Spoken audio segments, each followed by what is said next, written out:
أيكم أحسن عملا وهو العزيز الغفور.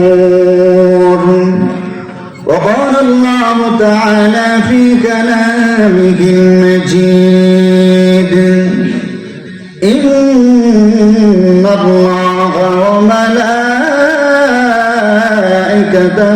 يصلون على النبي يا أيها الذين آمنوا صلوا عليه وسلموا تسليما.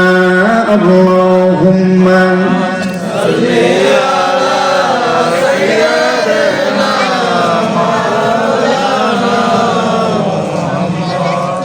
وعلى آل سيدنا مولانا محمد কবি জানি ডাকে সে যায় এই দুনিয়া ছাড়িতে আপন পোশাক খুলে খুলে সাদা কাফন পরিতে আল্লাহুম্মা সাল্লি আলা সাইয়্যিদিনা ওয়া আলা আলি সাইয়্যিদিনা মাওলানা মুহাম্মদ বালাগাল উলা বিকামালিহি كشف الدجى بجماله حسنت جميع خصاله صلوا عليه وآله. মুশরি পশ্চিম পাড়া বাইতুল্লাহ জামে মসজিদ ও কবরবাসীদের ইসালের সওয়াবের উদ্দেশ্যে বাৎসরিক ওয়াজ ও দোয়ার মাহফিল। আমার সামনে উপস্থিত দেশের দূর দূরান্ত এলাকা থেকে আগত বিগত প্রাণপ্রিয় যুবক ভাইয়েরা, বৃদ্ধ বাবাজিরা, মহান আল্লাহ পাকের দরবারে লাখো কোটি শুকরিয়া যে মহান আল্লাহ রাব্বুল আলামিন আমাদের সকলকেই একটি জান্নাতের বাগানে আসা এবং বসার জন্য তৌফিক দান করেছেন। এই জন্য আমরা সকলেই সেই মহান রবের দরবারে অন্তরের অন্তরস্থল থেকে শুকরিয়া আদায় করি আলহামদুলিল্লাহ। সময় অনেক কম, আলোচনা অনেক লম্বা, বিস্তারিত বলার সময় নাই, দেরি করবেন ইনশাআল্লাহ। আমি আপনাদের সামনে পবিত্র কালামের সূরা মুলকের প্রথম দুইখানা আয়াত তেলাওয়াত করেছি। আয়াতের মধ্যে আল্লাহ রাব্বুল আলামিন রাজত্বের কথা তুলে বললেন। আল্লাহ রাসূল সাল্লাল্লাহু আলাইহি ওয়াসাল্লাম হাদিসের মধ্যে বলেন, যে ব্যক্তি সূরা মুলক নিয়মতান্ত্রিক তেলাওয়াত করবে আল্লাহ রাব্বুল আলামিন তাকে কবর আযাব থেকে মুক্তি দান করবে। আর একটু জোরে কন্যা সুবহানাল্লাহ।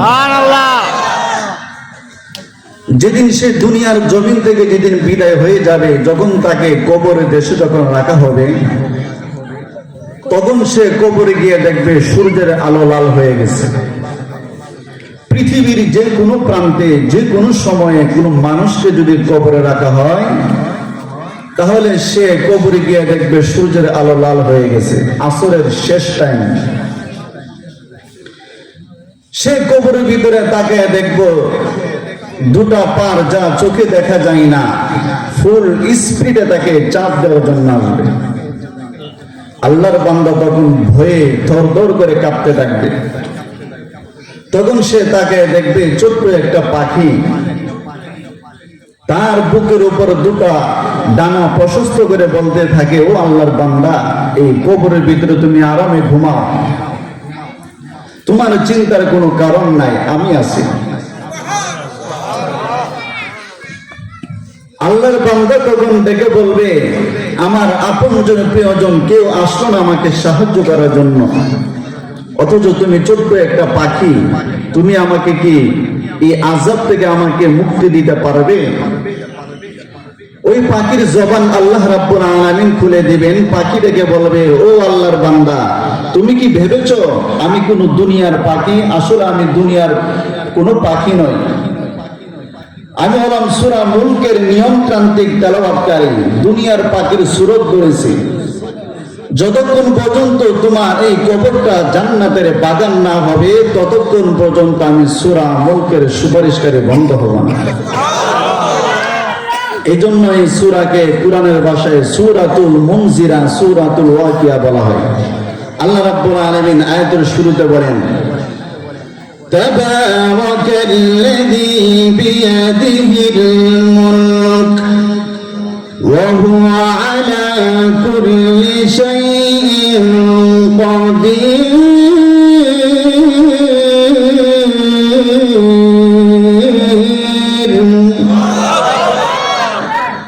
বরকতময় তিনি, যার হাতে রাজত্ব, সার্বভৌমত্ব, সবকিছুর মালিক কে?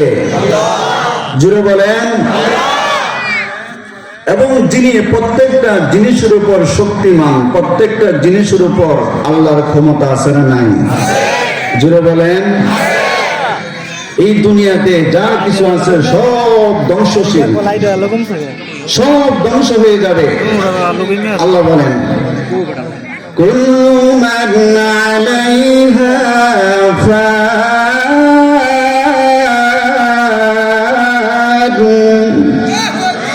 ওয়া ইয়াবকা ওয়াজহু রাব্বিকা যুল জালালি ওয়াল ইকরাম।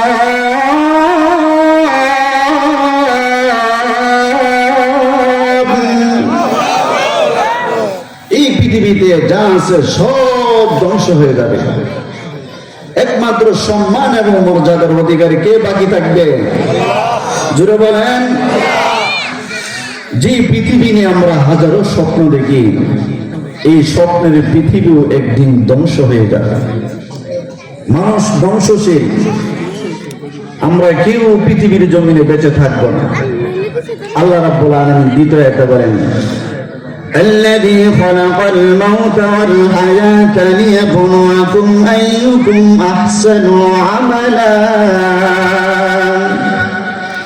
আল্লাহ রাব্বুল আলামিন দ্বিতীয় আয়াতে বলতেছে, যিনি তোমাদের মরণ এবং জীবন সৃষ্টি করেছে কে?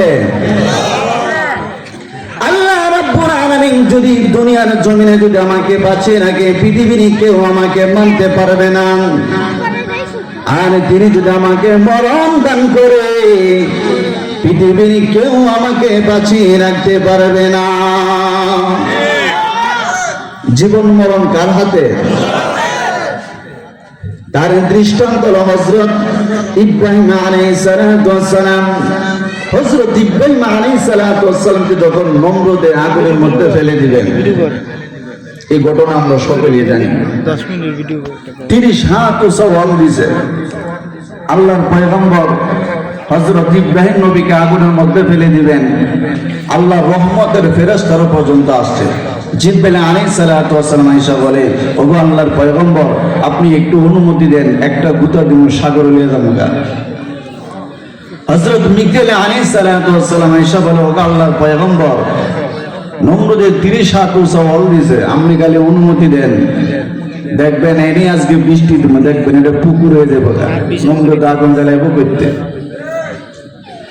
আল্লাহর পয়গম্বর হযরত ইব্রাহিম আলাইহিস সালাতু ওয়াস সালাম ডাক দিয়ে বলেন, তুমি কে? তো আমি জিবরাইল। কো কি হইছে? তুমি কে? তো আমি মিকাইল। কো কি হইছে? আরে জিবরাইল, আমি যে আগুনের ভিতরে জ্বলে পড়ে সরকার হয়ে যাব, আমার আল্লাহ রাব্বুল আলামিন কি দেখেন না? একটু জোরে কর না সুবহানাল্লাহ। আরে জিবরাইল, আমি যদি আগুনের ভিতরে জ্বলে পড়ে যদি সরকার হয়ে যায়, আর আমার আল্লাহ রাব্বুল আলামিন যদি খুশি থাকে, আরে জিবরাইল, আমি আগুনের ভিতরে একবার দুইবার নয়, আমি আগুনের ভিতরে 1000 বার জ্বলতে রাজি আছি। আল্লাহ রাব্বুল আলামিন ডাক দেওয়ারে, জিবরাইল, আমার বন্ধু পরীক্ষায় পাস হয়ে গেছে, উত্তীর্ণ হয়ে গেছে। আমি আল্লাহ রাব্বুল আলামিন আগুনকে এমন নোটিশ জারি করে দিলাম, আগুন আমার ইব্রাহিমের জন্য তুমি ঠান্ডা হয়ে যাও।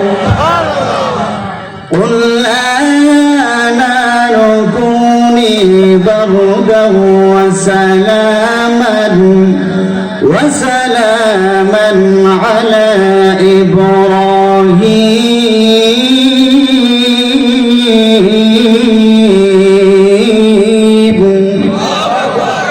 আমার ইব্রাহিমের জন্য ঠান্ডা হয়ে যাবে। আল্লাহর পয়গম্বর হযরত ইব্রাহিম আলাইহিস সালাম আগুনের ভিতরে একদিন দুই দিন না 40 দিন পর্যন্ত হয়ে গেল।